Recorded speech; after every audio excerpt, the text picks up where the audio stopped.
Hello and welcome to the Daily Dulcinea. Today is July 10th, 2008, and my name is Josh Katz. Today we will be discussing Donald Crowhurst, Arthur Ashe, and of course NASCAR.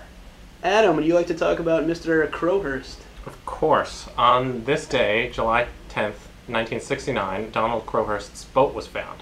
Why do you care? Well, if you were a British guy in your 40s and an amateur sailor and owned an electronics store that was struggling, and you heard about a round-the-world, non-stop solo boat race, then it might seem like a reasonable idea to enter the boat race, maybe win the prize money, and promote the navigational equipment that you sell in your store. The problem was that Mr. Crowhurst did not have all that equipment installed in his boat by the time he got started. And so he was really kind of panicked and knew that things would not go very well, but he had put up his house as collateral for the financing for his entry in the race, so he didn't really have much of a choice. And so he hatched this new plan where he started the race and then just sort of sailed around in the Atlantic going nowhere for several months and sent fake dispatches of his locations and figured he would cruise back into England claiming to have completed the race and coming in maybe third or fourth or so. And so he started keeping fake logs of his locations and all sorts of things. And then toward the end, it actually looked like he had miscalculated a little bit and he was going to win the race.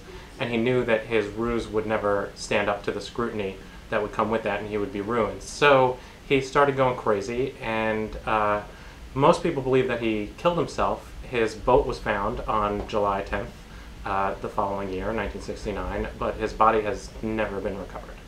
Wow, that Crowhurst is one crazy dude. Liz, what amazing thing do you have to say about Arthur Ashe? Arthur Ashe was born on this day in 1943. He grew up in segregated Richmond, Virginia. His house is actually adjacent to 4 tennis courts, so he started playing at a young age. He ended up winning the U.S. Open not only as the first African American, but the first amateur tennis player. He wasn't a professional at that time. And he went on to win 33 titles, including Wimbledon and the Australian Open. And when Nelson Mandela was released from prison, he said the one American that he would like to meet was Arthur Ashe. So, pretty cool. That's pretty cool. And now NASCAR, if you thought they were immune to all problems, you're probably wrong.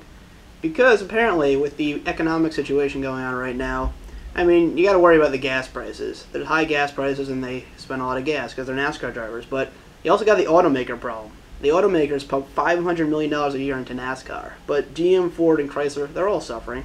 Then you have sponsors. The sponsors pay 65 to 70% of the cost for NASCAR, and the rest, they have to pay. But the sponsors, they're not doing too well either. Starbucks, they just shut down 600 stores. You're not getting help from Starbucks.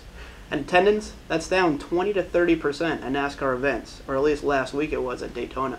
So NASCAR is not in a very good situation right now. And that's all the time we have for today in the Daily Dulcinea. We'll see you next time.